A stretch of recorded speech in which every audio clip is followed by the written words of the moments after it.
আজকে পবিত্র জুম্মা মোবারক আর শুক্রবার মানেই তো একটু ভালো ভালো রান্না বান্না খাওয়া দাওয়া। আর এই সুন্দর হাড়িতে কি কি রান্না করলাম অবশ্যই আজকে আপনাদের সাথে শেয়ার করবো। শুধু রান্নাই করিনি, হাজবেন্ডের পছন্দ মতো অনেক কিছুই রান্না করেছি। আমার হাজবেন্ডের অনেক পছন্দের হলো কালার ডাল। এই কালার ডাল সামান্য সিদ্ধ করার পরে পাটায় বেটে এটা রান্না করলে অনেক মজা খেতে। মেয়েদিকে ডাল বাটছে আর ওইদিকে উনি বরবটি কেটে দিচ্ছে। শুধু তিনি আমার কাজ করে দিচ্ছে, এজন্য তার পছন্দ মতো দুধ চা বানিয়ে দিয়েছি। তো আমার জামাইটা একটু গোলুমলু, তারপরও তার দুধ চা খুবই পছন্দ। তিনি আমার পছন্দ মতো কাজ করে আর আমি তার পছন্দ মতো। কি জানেন, স্বামী স্ত্রীর মধ্যে এই বোঝাপড়াটা যদি ভালো থাকে তাহলে সংসার জীবন সুখের হয়। সবসময় আমার পছন্দের গুরুত্ব দেয় আর আমিও চেষ্টা করি তার পছন্দের গুরুত্ব দিতে। আমি প্রায় কাজই তার পছন্দ মতো করি এবং সে কোনটা পছন্দ করে সেই কাজটাই করি। আর উনিও সেম টু সেম আমার কি ভালো লাগে, আমি কি পছন্দ করি সেই কাজটাই করার চেষ্টা করি। শুক্রবারে উনি যখন বাসায় থাকে তখন উনি কিন্তু আমার প্রায় কাজেই হেল্প করে, বিশেষ করে রান্না বান্নার কাজে বেশি সাহায্য করে। শুধু রান্না বান্নার কাজে সাহায্য করে না,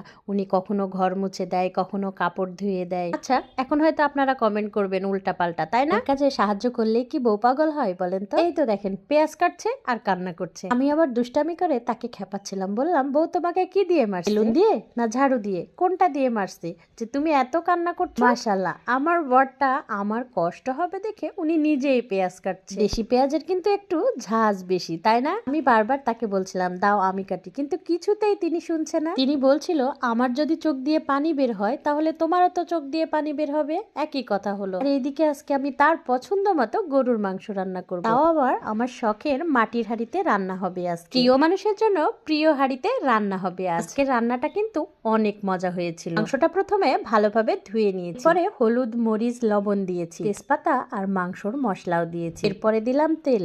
এবার বলেন তো কি দেয়া হয়নি? এরপরে দিয়ে দিলাম পেঁয়াজ কুচি। পেঁয়াজ কুচিটা একটু বেশি দিব, কেননা আজকে গরুর কালা ভুনা রান্না করা হবে। আরে আরে ভুলেই গেছি, জিরা বাটা, আদা বাটা আর রসুন বাটা কই বলেন তো? এখন সবগুলা মশলা দিয়ে ভালোভাবে মাখিয়ে নেব। ভিডিও করা আর রান্না করা খুবই প্যারার কাজ, যারা করে তারা কিন্তু অবশ্যই জানে। ভিডিও করছিলাম দেখে আজকে আসল মশলা দিতে ভুলেই গেছি। দিকে মন দিব বলেন, ভিডিওর দিকে নাকি মশলার দিকে? দুটোই কিন্তু ভালোভাবে হওয়া চাই। যেমন রান্না ভালো না হলে প্রিয় মানুষটি খুশি হবে না, ভিডিও ভালো না হলে আপনারা দেখবেন না, যেন উভয় সংকটে পড়েছি, তাই না? তবে কথায় আর গল্পে এইদিকে কিন্তু আমার মাংস মাখানো হয়েই গেছে। এবার রান্না করার জন্য চুলার উপরে দিয়ে দেব আর এটা ভালোভাবে ঢেকে দেব। দেখেই তো মনে হচ্ছে কত মজা হবে, তাই না? সত্যি সত্যি আজকে প্রিয় মানুষের মনও পেলাম আর আপনাদের জন্য সুন্দর একটি ভিডিও তৈরি করলাম। অনেকেই মনে করে ভিডিও করা খুব সহজ, যদি আলাদা ক্যামেরাম্যান না থাকে তাহলে এক হাতে রান্না করা